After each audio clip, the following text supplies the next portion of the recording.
buenos días. Soy Alexis Rebolledo, editor científico del CEC. Les doy la bienvenida a una nueva tertulia científica. Muy agradecido por la buena convocatoria que tiene esta ocasión. Saludar a algunos grupos de estudiantes que vimos llegar acá del Liceo Santa María la Blanca, del Liceo Armando Robles Rivera, el Instituto Salesiano Valdivia también está acompañándonos, gente que viene de la Universidad Austral, que siempre nos acompañan, de la San Sebastián igual, y todos aquellos que por iniciativa propia nos quisieron acompañar en esta ocasión.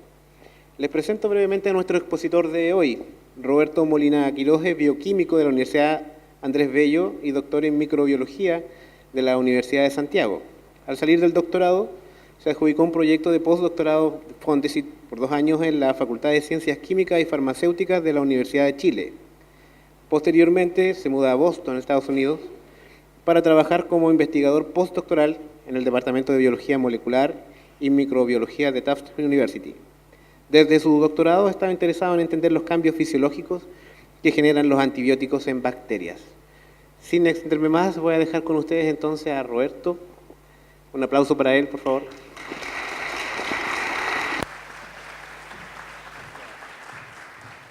Bueno, primero que todo, muy buenos días a todos y bueno, quisiera agradecer a la gente del SEX por la invitación. Para mí la verdad es que es un agrado y un privilegio estar aquí hoy día con ustedes para poder conversar un tema que es realmente bastante importante, un problema de salud pública muy grande que vamos a ir viendo, nos genera día a día un riesgo de salud bastante importante. Lo primero que tenemos que entender es que los antibióticos son compuestos que generan ciertas bacterias u hongos para matar específicamente bacterias. Matan solo bacterias, no matan ni virus ni hongos. En ese sentido, ¿qué es una bacteria? Las bacterias son organismos unicelulares bastante simples, si uno quiere, en comparación a las células de organismos superiores como nosotros, pero que a la vez tienen bastantes complejidades también. Las bacterias pueden habitar los ambientes más inhóspitos que ustedes se puedan imaginar. Son capaces de vivir, por ejemplo, en aguas termales, geysers. Son capaces de vivir en la lava volcánica. Por más increíble que uno lo pueda pensar, y uno dice, ya, las bacterias son más simples que las células nuestras. Quisiera ver a alguno de ustedes cómo lo haría tratando de nadar un ratito en lava volcánica. Se ha encontrado también que pueden vivir en aguas de residuos mineros, que tienen un pH acidísimo, son muy ácidas, y tienen además grandes concentraciones muy elevadas de metales pesados, que son altamente tóxicos. Así todo, las bacterias pueden vivir ahí. En salares, concentraciones, cantidades de sal muy altas, una sequedad tremenda, muy poca agua. Así todo, bacterias viven en salares, viven felices. En glaciares, a temperaturas bajísimas, e incluso se han encontrado bacterias en las profundidades del océano, donde no existe luz, las presiones son elevadísimas y la disponibilidad de alimento es bastante limitada para los organismos comunes, digamos. Pero también estas bacterias pueden vivir en nuestros cuerpos, en nuestro cuerpo. En ese sentido, nosotros podemos hablar de que hay bacterias buenas y bacterias malas. Como dije, las bacterias pueden vivir en todo nuestro cuerpo y están en todas partes prácticamente. O sea, en este momento yo toco esta madera y mis manos se están llenando de bacterias por todas partes. Uno, cuando toma, por ejemplo, si uno anda una micro, el fierro de la micro es, olvídense, muchas bacterias, sobre todo bacterias malas, por eso que es muy importante cuando uno anda en la calle y va a consumir alimentos o algo, llegar a la casa, lavarse muy bien las manos antes de preparar alimentos, etc. Como les decía, existen bacterias buenas y bacterias malas. Las bacterias buenas, como por ejemplo las que viven en el interior nuestro, en nuestro tracto gastrointestinal, viven en perfecta armonía con nosotros. ¿Cómo es esto? Nosotros cuando ingerimos alimentos, cuando nosotros estamos procesando los alimentos, estas bacterias usan esta comida para obtener energía. Se alimentan de la comida que comemos nosotros, pero a la vez excretan, o sea, envían hacia nuestro organismo vitaminas y moléculas, compuestos, que son beneficiosos para nosotros. Por otra parte, tenemos las bacterias malas, o patógenos en este caso. Los patógenos, como ven aquí en la imagen, esta es un dibujo que se hizo aproximadamente en los años 1700, qué sé yo, y refleja lo que se conoció como la peste bubónica o la peste negra. No sé si han oído hablar de eso. Esta fue una infección bacteriana que mató aproximadamente a la mitad de la población de Europa en la Edad Media. Entonces, hasta este entonces, nosotros me refiero a la humanidad, no teníamos muy pocas herramientas para poder tratar las infecciones bacterianas. Se hacían cosas bastante terribles, o sea, por ejemplo, la gente que se enfermaba de tuberculosis o que tenía alguna infección, qué sé yo, de piel, se le trataba con ungüentos que eran altamente concentrados o altamente ricos en metales pesados. O sea, una persona que tenía una infección intestinal se tomaba un trago, por ejemplo, de litio o de plomo. Entonces, imagínense ustedes lo que puede haber significado para la salud. Claro, a lo mejor se le va a bajar la infección, pero ¿qué es lo que pasa después de eso? O sea, esa persona probablemente va a morir igual. Y hay casos más extremos. Hay algunos casos registrados en libros de historia donde la gente tenía infecciones, sobre todo para la gente con tuberculosis, que le llamaban la enfermedad, ¿cómo es? ¿Qué le llamaban? Enfermedad del pulmón. El síntoma era clásico, porque empezaban a toser sangre y veían que cuando una persona se enfermaba, un hombre se enfermaba, por ejemplo, su señora se enfermaba, su hijo se enfermaba, y en muy poco tiempo esta infección se desparramaba por todo el pueblo, la ciudad donde estuvieran, y era muy letal. Entonces, ¿qué es lo que hacía la gente? Era que le daba de estos concentrados de metales pesados, cadmio, plomo, cobre, qué sé yo, se lo tomaban y después los aislaban y los mandaban a las montañas, y en las montañas los metían en una especie de sarcófago y los calentaban con fuego. Entonces ellos habían visto, incluso en esos años ya se hacía algún tipo de investigación y habían visto que cuando la carne estaba podrida, por ejemplo, y la trataban con esto, no era que se arreglaba, pero en realidad se demoraba más en podrirse. Entonces, en el fondo, la gente se tomaba esto, lo ponían en los sarcófagos, los calentaban y, por supuesto, muchos de ellos morían, pero habían algunos otros que mejoraban. Entonces, en el fondo, estaba todo este problema de cómo tratar las infecciones. Ahora, ¿cuál es la particularidad que tienen las bacterias? Tienen muchas particularidades. O sea, primero, son capaces de reproducirse muy rápido. Por ejemplo, uno en un laboratorio, nosotros en el laboratorio podemos crecer una bacteria y podemos obtener grandes números de bacterias en muy poco tiempo. Las bacterias en condiciones de laboratorio se replican, son capaces de duplicarse, multiplicarse en 20 minutos. Entonces, además, los números que tienen, las cantidades son tremendas. O sea, uno en una mañana, por ejemplo, o en un día, puede partir desde una bacteria y después de unas horas puede alcanzar del orden de cientos de millones a 1 billón de organismos. Entonces, ¿eso qué significa? Que también esta bacteria, al momento de estarse reproduciendo, puede cometer errores al estarse replicando. Y esos errores se traducen como mutaciones. Estas mutaciones pueden ser buenas o malas, pero en el caso, por ejemplo, de una condición de estrés, como sería un antibiótico, si adquiere una mutación que le sirve para sobrevivir a este antibiótico, esa bacteria va a ser capaz de vivir. La otra forma que existe es que hay bacterias que tienen, en realidad la gran mayoría de las bacterias tienen la capacidad de adquirir material genético externo. ¿Cómo lo hacen esto? Mediante un proceso de transferencia horizontal que se le llama. Aquí en la imagen nosotros vemos la bacteria azul. La bacteria azul está muriendo.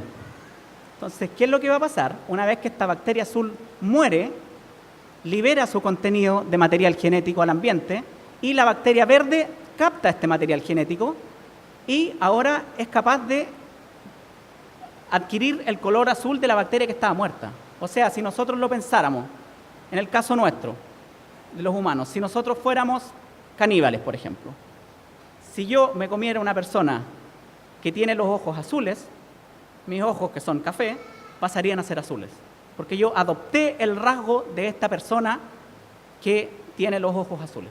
En el caso de las bacterias es exactamente la misma situación. Son capaces de adquirir este material genético externo para adquirir ventajas que le permiten sobrevivir a ciertas condiciones de estrés, como son los antibióticos. Hemos hablado harto de antibióticos, pero en realidad no podemos dejar de mencionar a esta persona, el señor Alexander Fleming.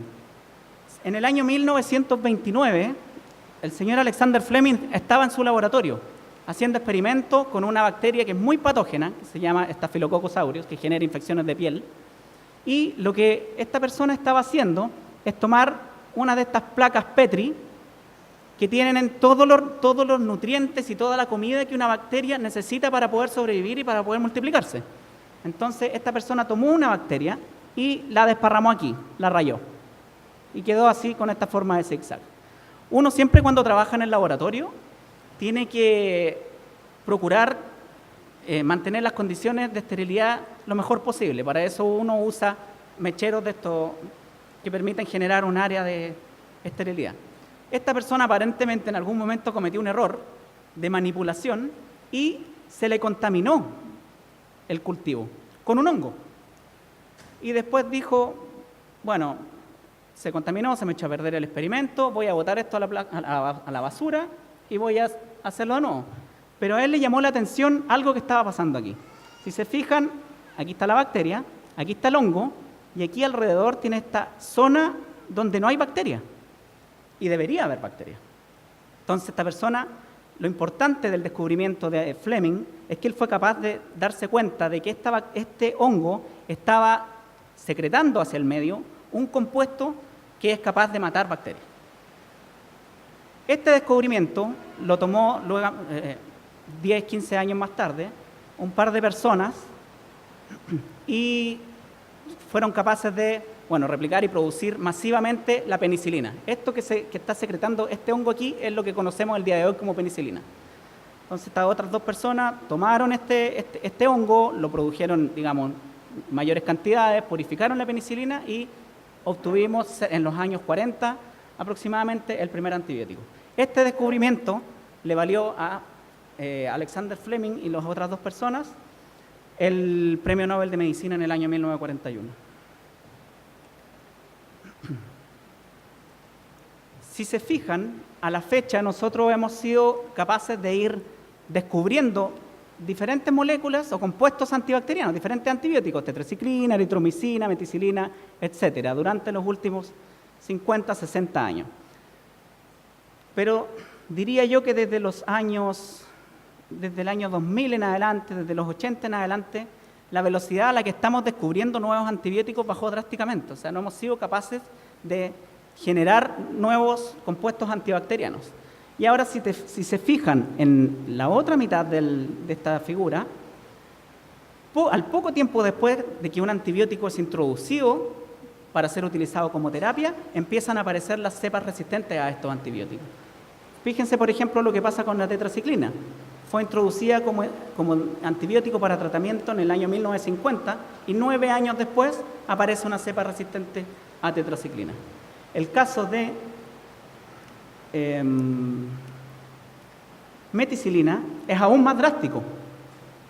Fíjense que la meticilina se descubrió y se empezó a producir para ser utilizada en pacientes en el año 1960 y ya 2 años después hay cepas resistentes a los antibióticos. Entonces la verdad es que este panorama durante los últimos 50 años, si lo vemos, es bastante desalentador. ¿Sí? ¿Sí? ¿Perdón?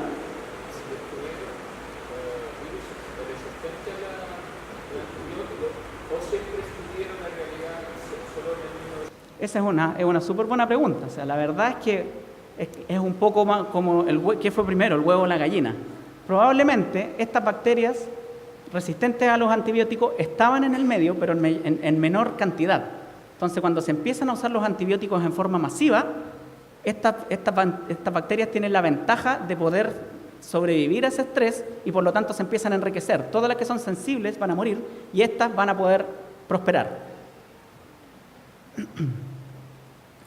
Por lo tanto, Para los fans de Game of Thrones, como diría Ned Stark, prepárense porque la resistencia a antibióticos ya viene. No es que ya viene, la resistencia a antibióticos está aquí. Es un problema real el día de hoy y si nos fijamos en esta figura, este es un documento que generó hace 2 años la Organización Mundial de la Salud, donde se proyecta que las principales causas de mortalidad de aquí al año 2050. Si nos fijamos en el cáncer, se espera que 8.2 millones de personas mueran de cáncer al año. Sin embargo, miren lo que pasa con las infecciones por bacterias resistentes a antibióticos. 10 millones de muertes al año. Eso es lo que se espera. Eso es lo que nos va a pasar de aquí a 10 años si es que no hacemos algo. Las infecciones por bacterias o cepas resistentes a antibióticos van a ser más letales incluso que el cáncer. Es bastante preocupante la situación. ¿Cómo pasó esto? En realidad esto es algo que viene pasando desde hace algún tiempo y por suerte hemos sido capaces de darnos cuenta de cuáles fueron las razones para poder hacer una intervención, para poder hacer algo para evitar que esto siga pasando. Nuevamente la Organización Mundial de la Salud generó otro documento donde ellos, con el fin de dar a conocer a la comunidad de que el exceso en la prescripción de antibióticos, al final, la resistencia a antibióticos está dada principalmente por un mal uso de antibióticos. ¿Qué tipo de mal uso? Exceso en la prescripción de antibióticos. Automedicación. Los pacientes que no acaban su tratamiento, eso es fundamental. Cuando uno tiene una infección, uno tiene que ir al médico, por supuesto. El médico le va a recetar un antibiótico. Ese antibiótico uno se lo toma. Por lo general los tratamientos antibióticos duran 7 días. Por lo general, hay unos que son más cortos, que son más extremos para infecciones más severas, pero digamos un tratamiento convencional, 7 días. ¿Qué es lo que va a pasar? Uno al 5.º día ya se va a sentir perfecto. Uno va a decir, estoy sano, ¿para qué me voy a tomar las otras 2 pastillas? Ese es un error muy grave, porque uno se siente bien porque la carga bacteriana, la cantidad de bacterias que nosotros tenemos y que nos está haciendo sentir enfermos, lo que nos está enfermando, está baja producto del antibiótico, pero no está en cero, siguen habiendo bacterias ahí. Por lo tanto, si uno no termina el tratamiento, el antibiótico va a seguir dando vueltas en nuestro organismo en concentraciones o en dosis muy bajitas. Estas bacterias no van a estar muertas, la totalidad, y existe la posibilidad de que se generen estas nuevas cepas resistentes a antibióticos incluso en nuestro organismo, que es tanto más grave aún. Otro gran problema que hay es el uso excesivo de antibióticos en la cría de ganado y peces. Solo como dato anecdótico, en Chile, en nuestro país, ustedes saben, nosotros somos productores de salmones, y el año 2007, producto de la cría de salmón para venta, digamos, nuestro país arrojó al mar 400 toneladas, alrededor de 400 toneladas de antibióticos. O sea, eso es tremendo. O sea, el riesgo de estar generando más cepas resistentes a antibióticos producto de este mal uso es tremendo. Algo hay que hacer al respecto. Control inadecuado de infecciones en hospitales y clínicas, falta de higiene o saneamiento y falta de desarrollo de nuevos antibióticos o de nuevas terapias.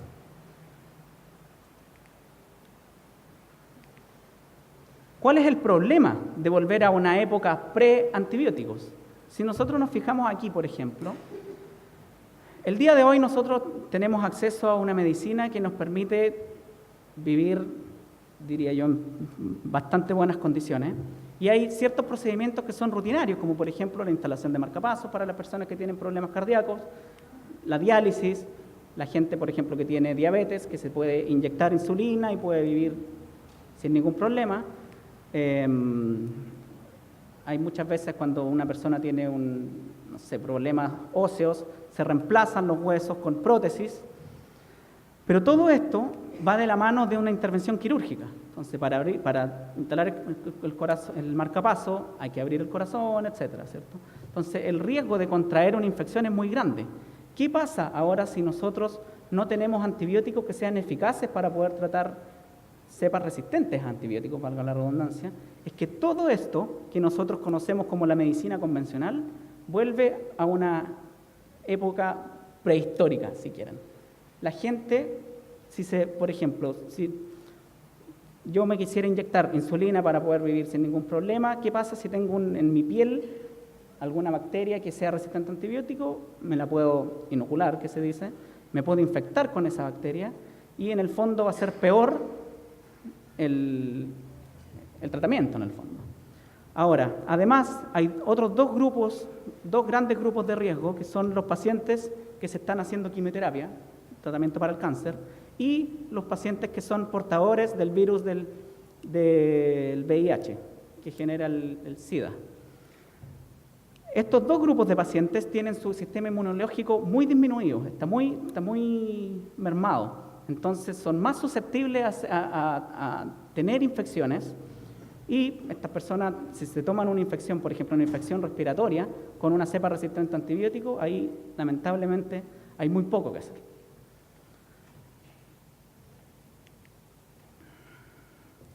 ¿Qué estamos haciendo para solucionar el problema?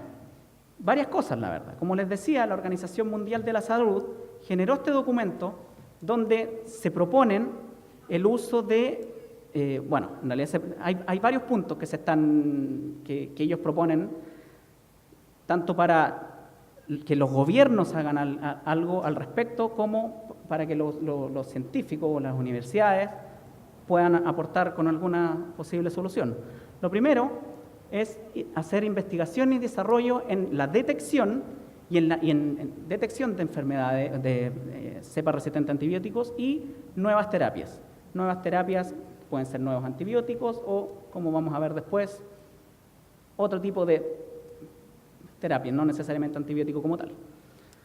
Cambios en las políticas públicas, muy importante. Algunos probablemente se deben recordar, hace 15, 20 años acá en Chile, uno tenía un dolor de garganta, cualquier cosa, iba a una farmacia y uno decía, ¿sabe qué? ¿Me puede vender una amoxicilina? Y a uno se la vendían. Y cualquier persona podía tener acceso indiscriminadamente a los antibióticos. Eso tenía que cambiar, afortunadamente cambió. Los gobiernos en gran parte del mundo se dieron cuenta que eso era un error tremendo y cambiaron las políticas públicas para administrar antibióticos. Ahora en este caso en nuestro país es con receta retenida, cosas de ese estilo. Y también, muy importante, el poder hacer vigilancia. La vigilancia se refiere a ver cómo van cambiando las cepas y cómo se van moviendo alrededor del mundo. Muchas veces pasa que una cepa que empieza un brote en Europa, después una persona infectada viaja a Sudamérica y puede traer la bacteria, y eso pasa mucho, sobre todo en estos tiempos que está tan globalizado. Y bueno, y si no me creen a mí, créanle a Batman. Cuando les dice, Robin dice, estoy resfriado, necesito antibióticos, ¿verdad? No necesitas antibióticos. Primero necesitas ir al médico. El médico te tiene que decir qué es lo que tienes. Tú no puedes decir qué es lo que tienes. Y segundo, el resfrío no se trata con antibióticos. El resfrío es un virus. Los virus no afectan a los antibióticos. ¿Qué más estamos haciendo? Esto, en realidad, para mi gusto, es fantástico. Es un desarrollo tecnológico tremendo que se ha alcanzado producto de aproximadamente 50 años, o más incluso, 50 años de investigación en los laboratorios, que significa la fagoterapia. ¿Qué es la fagoterapia? Es el uso de bacteriófagos. Los bacteriófagos son virus que son capaces de infectar específicamente bacterias, solo bacterias. Un bacteriófago va a ser capaz de infectar y de matar solo la bacteria y no, por ejemplo, en nuestro caso, las células del organismo nuestro. A nosotros un bacteriófago no nos hace absolutamente nada, a las células de nuestro organismo. Solo son capaces de infectar a una bacteria en particular. Existen muchos tipos de bacterias, como le decía. Por ejemplo, un bacteriófago, por decir cualquier ejemplo, para una bacteria que vive en un volcán, no va a ser capaz de infectar solo a esa bacteria y no a la que vive en un glaciar, por ejemplo. Son altamente específicas. ¿Cómo funciona esto?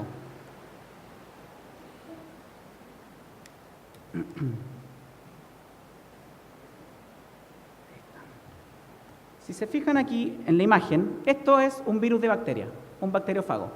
Es capaz de acercarse a la superficie de la bacteria, se adosa sobre ella, la reconoce. Una vez que la reconoce, se acomoda e inyecta su material genético al interior de la bacteria. Una vez que inyecta el material genético de este virus, el virus es capaz de utilizar la maquinaria de la bacteria para poder reproducirse y generar cientos de miles, millones más bien dicho, de nuevas partículas virales o nuevos fagos que van a llenar el interior de la bacteria y en algún momento la van a romper. El virus se va a juntar tanta cantidad de bacteriófagos al interior de la bacteria que van a romper la bacteria y se van a liberar al ambiente. Entonces, la gente que estudiaba esto de cómo funcionan los bacteriófagos, cómo puede interactuar con la bacteria, en algún momento pensó, esto es maravilloso, o sea, ¿por qué no usamos esto para poder tratar infecciones bacterianas de diferentes tipos? Y en ese sentido apareció esta compañía biotecnológica chilena, producto nacional, Phage Technologies. Esta gente lo que hizo fue, primero, tomar todo esto, años de investigación científica, para traducirlo, para convertirlo en un producto. Y desarrollaron este producto que se llama Milk Keeper. ¿Qué es lo que hace? Es utilizar una mezcla de estos virus de bacterias para prevenir las diarreas infecciosas en terneros. O sea, ahora en el fondo, utilizando un conocimiento científico básico, somos capaces como sociedad de crear un producto que se va a traducir directamente en un beneficio económico y de salud. ¿Qué más estamos haciendo? Trasplante de heces fecales. Por muy feo, por muy tremendo que suene, esto es una consecuencia de la resistencia a antibióticos. Muchas veces pasa que una persona se agarra una infección por una bacteria resistente a antibióticos. Los médicos probablemente la van a tratar con 1, 2, 3 antibióticos para tratar de erradicar esa infección, pero eso a la vez va a matar no solo las bacterias que están generando la infección, sino que van a matar también nuestra flora normal. Si lo ponemos en términos prácticos, nuestra flora intestinal. Esa flora intestinal es fundamental que esté ahí, y los antibióticos no discriminan, o sea, ve una bacteria y la va a matar.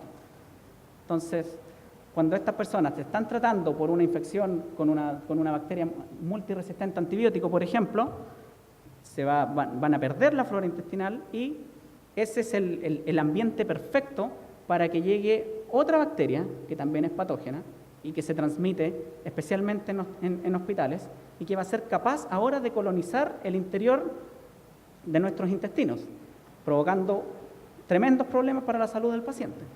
Entonces, ¿qué es lo que hacía la gente? Además, esa bacteria es muy difícil de tratarla con antibióticos. Entonces, empezaron a hacer investigación en los laboratorios y en algún momento se dieron cuenta de que para evitar la colonización por esta bacteria que se aprovecha en el fondo de que ya está todo muerto en el intestino, la bacteria me refiero, lo que hace la gente, lo que se hizo en algún momento es tomar muestras de heces fecales del grupo familiar. ¿Por qué del grupo familiar? Porque se supone que uno está en una familia, todos tienen más o menos la misma dieta. Todos tienen, por ejemplo, si los hijos además van a compartir mucha información a nivel genético con sus padres, ¿verdad? O sea, van a ser relativamente similares, tienen una dieta similar, comen todos más o menos lo mismo, entonces la posibilidad de que haya algún problema de rechazo o algo por el estilo disminuye. Entonces lo que se hacía era tomar muestras de heces, homogeneizarlas y después mediante colonoscopía entregar esta mezcla de bacterias o de flora intestinal de la familia en el paciente que está infectado con esta bacteria que les decía. Un procedimiento bastante invasivo, bastante complicado, entonces en realidad en algún momento la gente empezó a hacer más investigación y se dieron cuenta y fueron capaces en realidad de lograr generar una píldora, pastillas, que tienen estas bacterias que provienen de las heces fecales. De hecho, en Estados Unidos existen compañías que tienen unas propagandas un poco bien entretenidas, en el fondo que dicen, tú donas tus heces, puedes ser un héroe. La gente está haciendo ahora eso, ellos lo hacen, o sea, eligen a los pacientes, les hacen un estudio clínico, tienen que ser pacientes sanos, etcétera, y si tú calificas para el estudio, te mandan un pote a tu casa, tú mandas tu muestra de heces y ellos hacen investigación y desarrollo de todas estas nuevas terapias para hacer trasplante de bacterias intestinales en el fondo. ¿Qué más estamos haciendo? Desarrollo de péptidos antimicrobianos. Los péptidos antimicrobianos son compuestos que son producidos tanto por bacterias como por nuestro sistema inmune. Nuestro sistema inmunológico también es capaz de generar estos compuestos, estos péptidos antimicrobianos que tienen la particularidad de ser muy efectivos para matar bacterias. ¿Cómo funciona esto? Las bacterias o el mismo sistema inmune que les decía generan estos péptidos antimicrobianos que lo que van a hacer es adherirse a la superficie de la bacteria, van a generar una especie de, estos son los péptidos antimicrobianos, esta es la superficie de la bacteria, se van a intercalar de cierta forma en la superficie de la bacteria y van a generar un poro. Entonces, por ese poro va a salir el contenido del interior de la célula, pero más importante aún, todo el agua que está en el ambiente que rodea a la bacteria va a ingresar a la bacteria y se va a juntar tanta agua adentro que va a ser como un globo si uno en el fondo le pusiera agua. Se va a llenar tanto que en algún momento se va a reventar y va a producir la muerte de esta bacteria. Esto se está haciendo en los laboratorios, identificando qué tipo de péptido y cómo podemos sintetizarlos de manera más para poder usarlos como terapia. ¿Sí? Puede pasar. Sí, eso puede pasar. No todas las bacterias tienen la capacidad de tomar el ADN de forma natural, pero bajo ciertas condiciones es perfectamente posible. ¿Qué más estamos haciendo? Estamos utilizando probióticos y prebióticos. Probablemente a muchos aquí les debe sonar la palabra probiótico, los chamitos, que podemos encontrar en el supermercado, ¿verdad? Hace algunos años se descubrió que estos probióticos, que son microorganismos vivos, pueden ser bacterias o levaduras que viven principalmente en nuestro tracto intestinal, tienen una repercusión, tienen un impacto directo sobre la activación de nuestro sistema inmunológico, regulan la actividad de nuestro sistema inmunológico, por lo tanto son bastante beneficiarios para nosotros. A diferencia de los prebióticos, que no son bacterias o levaduras vivas, sino que son azúcares, son compuestos que pueden ser utilizados por la bacteria de nuestra flora intestinal para usarlo como comida y ahí poder propagarse y generar todos estos efectos beneficiosos a nivel de nuestro sistema inmunológico. Como saben, bueno, esto lo podemos encontrar en suplementos alimenticios como el yogur, qué sé yo, el queso. Bueno. Y bueno, en realidad la gran diferencia es que, como les decía, los probióticos son organismos vivos, los prebióticos no son organismos vivos, pero ambos generan este efecto, por ejemplo, para tratar desórdenes digestivos crónicos como síndrome de Crohn o enfermedades del tracto intestinal. ¿Qué más estamos haciendo en términos de investigación y desarrollo para poder tratar de erradicar estas infecciones o estas bacterias resistentes a antibióticos? Hace algunos años se descubrieron algunas bacterias que son capaces de comer a otras bacterias. Son bacterias caníbales en el fondo, son capaces de comerse a otros de su misma especie. Si se fijan aquí en esta imagen, en verde está la bacteria que es, o en negro está la bacteria que es el depredador, y en verde la presa, que es Escherichia coli. Esto es todo en una condición de laboratorio. Esta bacteria negra es capaz de ingresar al interior de la Escherichia coli y empezar a multiplicarse, a comerse a la bacteria desde el interior. Y después, una vez que ya se replica, qué sé yo, es capaz de producir progenie o más bacterias al interior, generando como producto final la muerte de la bacteria presa. La idea de esto también es en algún momento poder tratar de generar una terapia, sobre todo de uso local. O sea, si uno tiene una infección cutánea, una infección de piel, poder ocupar de estas bacterias que comen a otras bacterias para poder generar una crema, por ejemplo, que sea capaz de matar las bacterias de la infección tópica. ¿Qué más estamos haciendo? Esto realmente es, para mi gusto, uno de los descubrimientos científicos más fascinantes que se ha hecho durante el último tiempo, no solo por la tecnología que se desarrolló, sino por la implicancia. Hace 2 años salió publicado un artículo científico en la revista Nature, que es una de las más importantes a nivel mundial en ciencia, una tecnología que describía,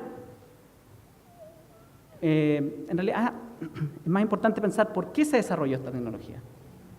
Estaba el problema, como les decía, que hace mucho tiempo que nuestra capacidad de descubrir nuevos antibióticos está muy disminuida. No hemos sido capaces de generar nuevos antibióticos. Ese es un problema. El segundo problema es que la gran mayoría de estos antibióticos son generados por bacterias o por hongos que viven en el suelo, en el ambiente. Pero el problema también con eso es que hay muchas de esas bacterias o hongos que nosotros no somos capaces de crecer en el laboratorio. Nosotros sabemos que están ahí, porque si las miramos al microscopio la podemos ver. Pero después cuando la tratamos de aislar y crecer en una botella, en un tubo, no podemos, porque tienen requerimientos especiales en términos de comida. No hemos sido capaces de encontrar la forma de crecer a mayor escala, a gran escala, estas bacterias. Entonces, esta tecnología está apuntada a resolver esos 2 problemas, la carencia de nuevos antibióticos y la incapacidad, si quieren, entre comillas, de poder crecer estas cepas o estas bacterias que no son cultivables bajo condiciones normales de laboratorio. ¿En qué consiste? Estas personas tomaron una muestra de tierra de un lugar en el norte de Estados Unidos, se la llevaron al laboratorio, sacan un poco, qué sé yo, la miran en el microscopio, ven lo que esperábamos, cientos de bacterias, hongos, qué sé yo, de todo, todas muy distintas entre ellas, la tratan de crecer y pueden aislar 2, 3, 4, pero no los cientos que hay ahí. Entonces, a una persona por ahí se le ocurrió, ¿qué tal si generamos un chip? Que es una matriz con un poro muy pequeño, con un poro de un diámetro solo un poco mayor al diámetro de una bacteria. Si se fijan, esto es una bacteria que está al interior del poro y que nos va a permitir en el fondo aislar a esa bacteria del resto en la muestra, que va a ser muy compleja, que va a tener la bacteria azul, acá la bacteria morada, el hongo amarillo, el hongo verde, qué sé yo. Vamos a poder separar físicamente todo lo que hay en esa muestra, que es altamente compleja en términos de microorganismos. Esta chip después se pone en esta cámara, qué sé yo, y aquí tiene estos círculos que se ven acá, que es una membrana permeable, que lo que va a permitir en el fondo es el flujo a través de esta membrana de compuestos que le van a servir a la bacteria para comer y para crecer. Entonces, ¿qué es lo que hacen después? Ensamblan este chip y lo ponen de vuelta en la muestra de tierra que ellos tomaron. ¿Por qué? Porque ahí está toda la comida y todos los nutrientes, todos los compuestos que las bacterias, estas bacterias que ahora están separadas físicamente la una del otro, necesitan para poder crecer. ¿Qué es lo que sucede con esto? Que ahora estas bacterias van a ser capaces de crecer aquí, se van a empezar a multiplicar y van a generar en el fondo, como lo llamamos nosotros en el laboratorio, colonias, que son unos puntitos que crecen en las placas que usa uno en el laboratorio y que significa que hay cientos de millones de microorganismos, cientos de millones de bacterias de la misma bacteria en el fondo y que además ahora van a estar aisladas la una del otro, vamos a ser capaces de separarlas. Entonces, esto en el fondo ya soluciona el primer problema, que es poder crecer bacterias que antes no podíamos. ¿Cuál es la otra ventaja? De que estas bacterias que ahora somos capaces de multiplicar, de producir en el laboratorio, van a estar sintetizando y van a estar arrojando al medio externo miles de compuestos. Este grupo de investigación estaba enfocado en tratar de encontrar un antibiótico nuevo. Aislaron, no recuerdo el número exacto, 7.000, 8.000 cepas distintas, microorganismos distintos, y entre todo esto fueron probando uno a uno, manualmente, un trabajo tremendo, la capacidad de los compuestos, bueno, ellos evaluaron los compuestos que estas bacterias envían hacia al medio externo y lo probaron en su capacidad de matar otras bacterias. Probaron si es que podían tener un efecto antibiótico y encontraron un nuevo antibiótico utilizando esta tecnología. Hace 2 años, el nuevo antibiótico. Esto se está probando ahora en una organización especializada en Estados Unidos para poder producirlo de forma masiva y, bueno, obviamente siempre hay que probarlo primero, hacer pruebas de que no va a ser perjudicial para nosotros, qué sé yo. Pero están en eso, en etapa de desarrollo. Otra cosa altamente importante de esto es que este grupo de investigación, con esto, en el fondo, como dice uno, tienen una mina de oro de microorganismos y de compuestos.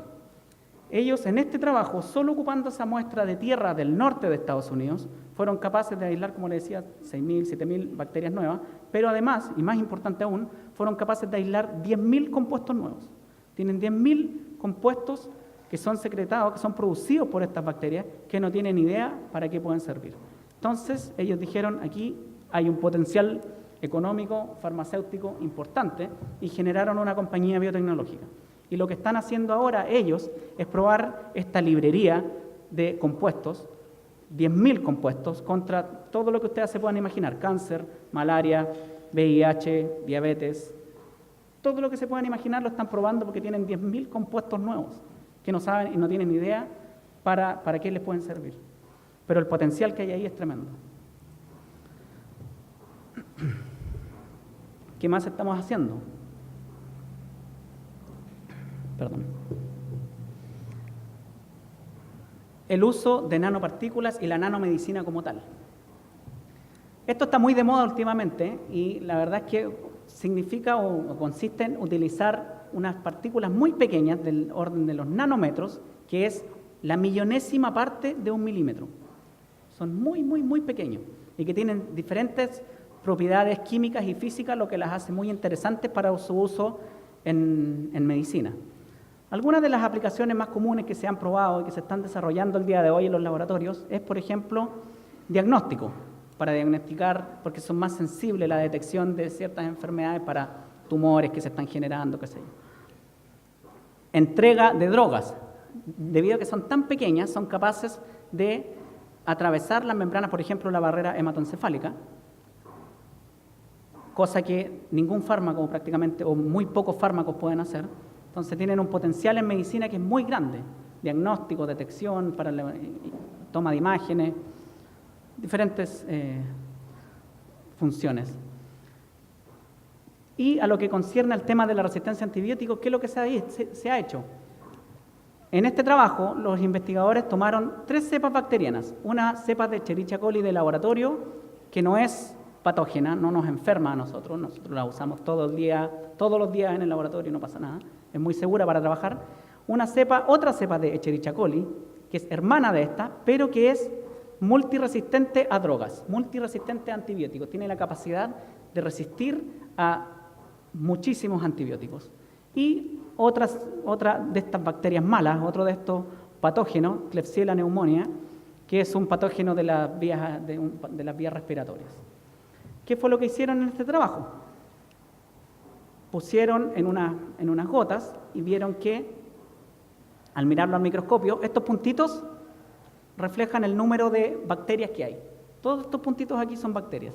Entonces, cuando no se le pone luz, o sea, cuando las bacterias se exponen a luz, pero sin la nanopartícula, si se fijan, los números de bacterias son altísimos, hay muchas bacterias. Ahora, cuando a estas bacterias se tratan con una nanopartícula bien particular y se exponen a luz, esta nanopartícula es capaz de ser fotoactivada y cuando se activa es capaz de matar a las bacterias que están ahí en su entorno. Por lo tanto, fíjense si comparamos el número de bacterias de este con acá. Disminuye drásticamente, o sea, hay un potencial tremendo de utilizar estas nanopartículas para tratar infecciones bacterianas en general, o sea, no solo las que no son resistentes a los antibióticos, sino que también las que sí lo son. Y fíjense que cuando además, cuando se usan estas nanopartículas, pero ahora en oscuridad, en la ausencia de luz, los números son bastante similares a los de acá. Entonces, en el fondo, lo que está mostrando esto es que esta capacidad que tienen las nanopartículas de matar bacterias son dependientes de la activación por luz.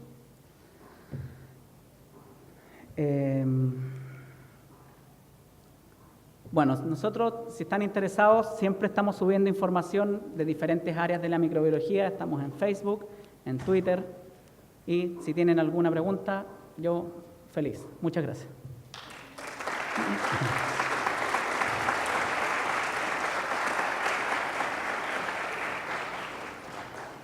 Hola, gracias. Tengo una duda con la terapia de bacteriófago. ¿Sí? Que, a todo esto el video, la recreación, genial. Cuando se enfrenta el bacteriófago a la bacteria y finalmente se produce la lisis bacteriana y salen los bacteriófagos, Sí. El escenario va a ser que vamos a tener millones de nuevos bacteriófagos. Exacto. Esos nuevos bacteriófagos van a hacer lo mismo con todas las otras bacterias, vamos a tener Exactamente. muchos más bacteriófagos, pero ¿qué va a pasar después con ese exceso de bacteriófagos? ¿Se eliminan, se reabsorben, se anulan, mueren? Esos bacteriófagos quedan en el ambiente, quedan ahí en el ambiente, pero la verdad es que siempre hay como un... Esto todavía están, o sea, lo que les contaba yo de esta empresa biotecnológica chilena, ellos desarrollaron un cóctel que son diferentes bacteriófagos, porque siempre hay una verdadera carrera armada entre las bacterias y los bacteriófagos, o sea, siempre están evolucionando el uno para poder tratar de matar al otro. Entonces, eso es algo que en la naturaleza pasa, y pasa bastante. Pero sí, como decías tú, en realidad, una vez que se liberan estos millones de bacteriófagos, estos tienen la capacidad, el potencial de poder infectar a las otras bacterias que están por ahí y en el fondo se van propagando.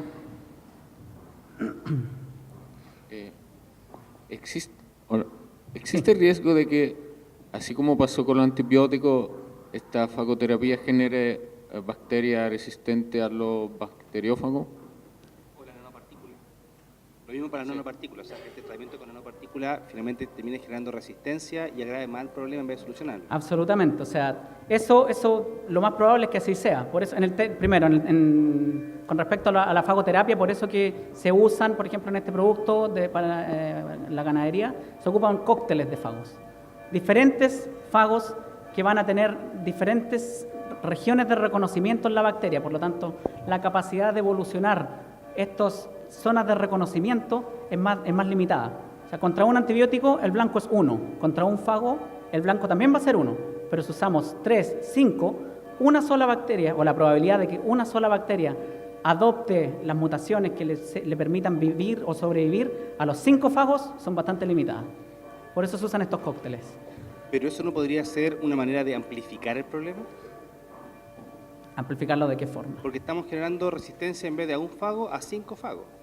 Y así vamos aumentando la cantidad de resistencia, la cantidad de cepas resistentes y el problema se va amplificando en vez de solucionarlo. Lo que pasa es que, hasta donde yo entiendo, a lo mejor Cecilia puede saber algo un poco más, no es tan fácil de detectar resistencias a 5 antibióticos. O sea, eso en la naturaleza, o sea, 5 fagos, perdón. Me atrevería a decir que si es que pasa va a ser muy escaso, muy raro. No sé si no pasa, no me quiero aventurar tanto, podría pasar eventualmente. ¿Sí?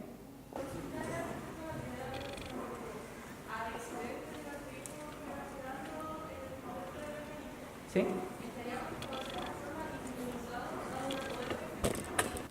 Esa es una muy buena pregunta. O sea, la verdad es que va a depender de varios factores. Primero, en un organismo, si nosotros fuéramos capaces de generar una terapia para que mate al patógeno que nos infecta a nosotros, por ejemplo, una infección intestinal, la va a matar. Se van a generar, como bien dices tú, cientos de millones y van a quedar ahí. Pero esos se van a ir eliminando. No es que van a estar ahí para siempre. O sea, el bacteriófago va a estar, tú sabes, que se va, por los movimientos intestinales y todo esto, todo el contenido se va vaciando. Entonces, la probabilidad de que quede ahí es muy baja. O sea, si uno tiene una infección por una bacteria, usa el bacteriófago, lo va a matar, pero lo más probable es que la gran mayoría de esos se eliminen. Y la pregunta es, ¿y por qué siempre tenemos que atacar de a uno? ¿Por qué no combinamos, por ejemplo, el bacteriófago con un péptido y eventualmente un antibiótico? Justamente, como decís vos, las posibilidades de que una resistente siga quizás más bajas. Absolutamente, eso es lo que se está haciendo, de hecho. Pero siempre uno necesita simplificar el sistema para poder entenderlo. Entonces, en este caso, necesitamos primero entender cómo funcionan los fagos, identificar los fagos, pero, por supuesto, esa es la idea. El día de mañana poder hacer terapias conjuntos, antibióticos, fagos, péptidos microbianos, qué sé yo. Sí, esa es la idea. Para allá va la terapia. ¿Cómo se inoculan en este caso en las vacas o en una persona estos bacteriófagos sin que nuestra respuesta inmune los elimine antes que ellos infecten una bacteria? Sí, la verdad es que esto, en el caso de las vacas, es un suplemento alimenticio. Hay otros casos que se han hecho, se desarrollan en spray, por ejemplo. Eso sería en sí de uso tópico, ahí no habría problema. Es que muchas veces también estos bacteriófagos se ocupan como terapia profiláctica, o sea, es para evitar que haya la infección. Por ejemplo, en el caso del cólera, la bacteria que genera el cólera, hace algún tiempo descubrieron que en la listeria, una de las enfermedades intestinales, vieron que en las líneas de producción de carne, por ejemplo, estas bandas que transportan la carne estaban contaminadas con estas bacterias patógenas. Entonces, encontraron un problema ahí, los científicos empezaron a estudiar y desarrollaron un producto que es con un fin profiláctico, y desarrollaron este spray para rociar estas bandas y matar ahí la bacteria antes de que contamine las carnes. Pero en el caso del sistema si uno quisiera tratar con un fago una infección intestinal, claro, o sea, eso puede pasar de que el sistema inmune lo reconozca, o sea, hay harta investigación que hacer antes de generar un producto de esas características.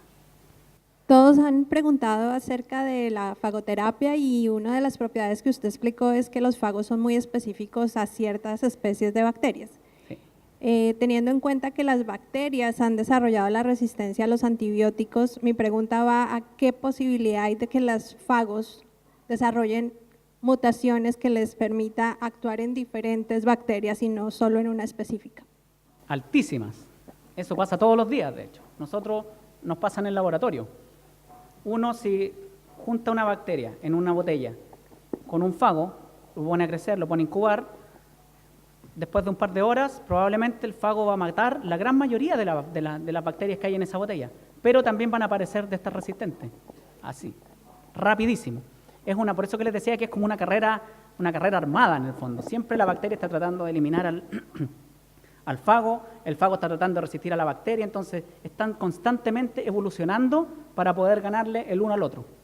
Si eso pasa, la gran propiedad del fago que es específico para los patógenos, ahora también puede atacar bacterias que son beneficiosas para el cuerpo.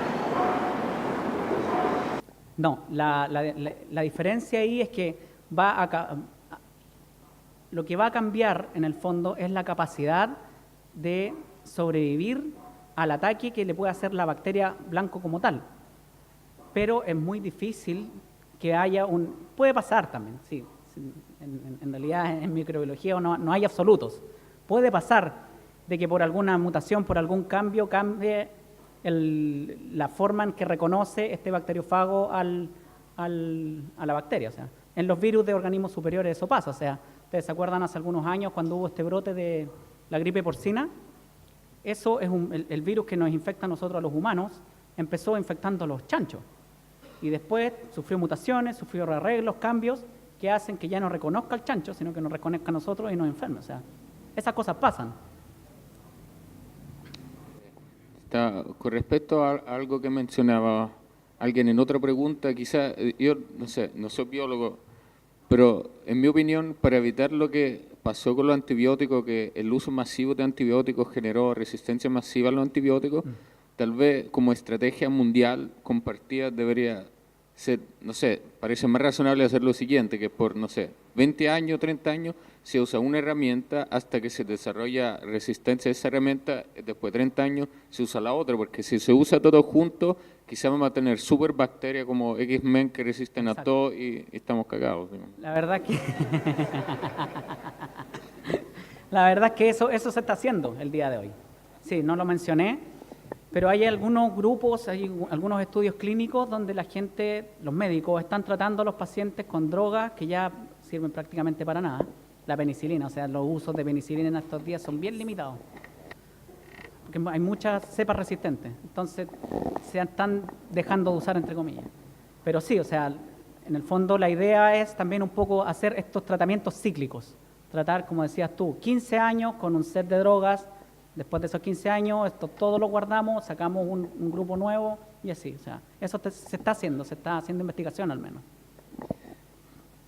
Tú mostraste un video como de fluorescencia de un ataque de una bacteria dentro. ¿Qué bacteria era dentro de Escherichia coli o no? Escherichia coli era la presa y la otra era Delovibrio. Ya, y ¿esa era una simulación digital o son fotos reales? Son fotos reales. ¿En serio? ¿Puedes ponerlo de nuevo? No, y la pregunta es... Ahí, maravilloso. Y la pregunta es, si esa bacteria va depredando a la Escherichia coli, tiene esa propiedad de desintegrar, ¿cierto?, el citoplasma de la Escherichia coli, claro, su membrana y todo. ¿Se ha visto cómo actúa ante células humanas del cuerpo? O sea, ¿no afectará, si lo enfrentamos a la Escherichia coli, no se comerá también a las células epiteliales o algo así? ¿O solo tiene efecto de depredación y lisis sobre la Escherichia coli? Mira, hasta donde yo sé, la investigación que se ha hecho en Delovibrio ha estado solo enfocado por ahora a la interacción con la bacteria. Yo la verdad es que desconozco si es que se han hecho pruebas en humanos. Si yo tuviera que especular, para darte una respuesta, diría que los receptores, la forma como reconocen estas bacterias a sus presas, son muy distintas. La superficie de la célula bacteriana a la célula nuestra son muy distintas. Los azúcares son distintos, las proteínas son distintas. Entonces, la verdad es que, a mi parecer, yo lo veo poco probable. De nuevo, no digo que no vaya a pasar.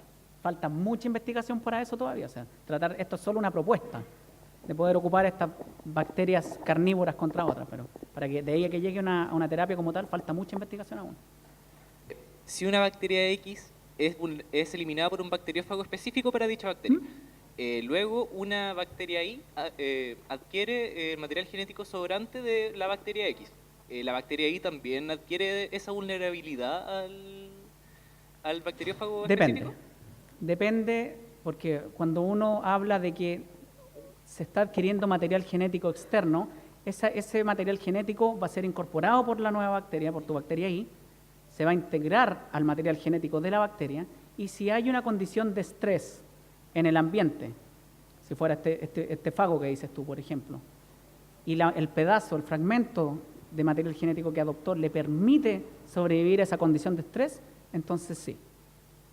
Si la condición de estrés no es necesaria para poder replicar y propagar este DNA, este material genético externo, entonces probablemente ese material genético externo que se adoptó se va a perder, no va a ser seleccionado.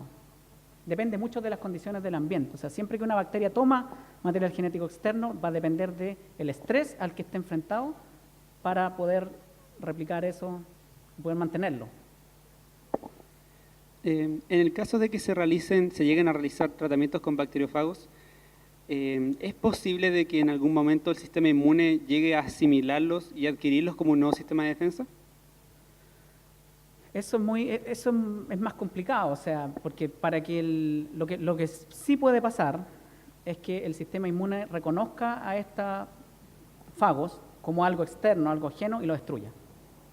Pero para que el fago siga estando ahí, va a necesitar su bacteria blanco para poder replicarse. Si no, después se va a perder, como se dice, por dilución. O sea, si no es capaz de infectar y de poder propagarse y de poder generar esta progenie, lo más probable es que el organismo lo va a eliminar, no va a seguir ahí. Necesita tener su organismo, su bacteria hospedero para poder replicarse. El sistema inmune no lo puede replicar. Qué entretenido el tratamiento con nanopartículas, pero me gustaría saber ¿Cómo se destina la nanopartícula a la bacteria y si este tratamiento ha sido ensayado en vivo? O sea, ¿Cómo ¿se destinan las nanopartículas a las bacterias? O sea, lo que se ha hecho hasta ahora es todo en condiciones de laboratorio. O sea, uno tiene el cultivo, la bacteria aislada, se incuba con la nanopartícula y se hace una botella, digamos, es bastante simple. Claro, la próxima etapa es ya ver qué pasa si es que esta nanopartícula, primero, no es tóxica para un animal o para nosotros, y ver si es que va a generar el mismo efecto. Entonces, claro, hay que hacer toda la primera parte primero, falta un poco para las cosas en animales y posible terapia en humanos. Una de las etapas claves de la resistencia antibiótica son las infecciones asociadas a la atención en salud. ¿Infecciones asociadas a? A la atención en salud, infección intrahospitalaria. Sí. Ya. Porque claramente los pacientes están inmunodeprimidos por todos los tratamientos, etcétera, y hay bacterias recurrentes que generan esta resistencia. ¿Hay alguna área que esté investigando métodos de prevención como ese spray que mencionabas, por ejemplo, pero para ser utilizado en hospitales para que esas bacterias no sigan generando resistencia? Hay algunas propuestas bastante interesantes y algo que se está aplicando ya, de hecho, el día de hoy, es que acá, bueno, ustedes saben, nosotros en Chile, si hay algo que tenemos harto, el cobre. El cobre se sabe desde hace mucho tiempo que tiene propiedades antibacterianas. Entonces, lo que se ha hecho, en el Metro de Santiago, por ejemplo, se implementó. Todos los pasamanos están recubiertos ahora en cobre. Lo hicieron con una cubierta de cobre. Varios, no todos. En los hospitales se está utilizando aún más las manillas de las camillas. Se le están poniendo estos recubrimientos de cobre precisamente porque son capaces de matar bacterias. O sea, es una forma también de evitar el que se estén propagando en ambientes hospitalarios o en ambientes muy públicos estas bacterias que pueden generar después algún problema. Esa es una de las medidas que se está tomando. Y por supuesto, o sea, la idea es en algún momento generar estas terapias terapias profilácticas más que nada, con profagos para poder evitar lo que dices tú de la contaminación con pacientes en hospitales. Respecto a la terapia de heces fecales, me parece adorable. Quisiera saber si hay antecedentes de cómo la gente que se ve sometida a eso percibe la terapia, si hay rechazo o no, porque me imagino que es como cuando le ponen los parches de larvas de mosca a la gente con pie diabético, que tienen cierta aprensión. Me imagino que si le dicen que le vamos a sacar heces a tu marido para ponértelas en líquido dentro de tu colon, es como, no es tan romántico como suena, pero me imagino que debe haber ciertas aprensiones del público que se ve sometido a esa terapia. No sé si hay antecedentes de eso. Sí, la verdad es que por eso se generó un poco esta terapia nueva con pastillas, porque era bien poco romántico, como tú dices, o sea, es bien, y el tratamiento era además muy invasivo, o sea, el poder entregar esta flora mediante colonoscopía, el tratamiento en sí era muy complicado. O sea, en su momento era lo mejor que había, y la gente que tenía estas infecciones se mejoraba. Entonces, la verdad es que entre estar pasando lo pésimo y de que te den una alternativa, por muy atroz que pueda sonar o pueda verse, claro, la gente lo hacía. Pero sí, efectivamente es mejor hacerlo con píldora, y ahora lo que se hace son todos estos estudios a los pacientes, porque la gente, el público general, está donando heces. O sea, no es solo el grupo familiar, pero para eso tiene que haber un seguimiento de los pacientes sanos, qué tipo de dieta consumen, o sea, es algo bien estudiado y bien definido, o sea. No. Bien, quiero pedir un aplauso para Roberto. Muchas gracias.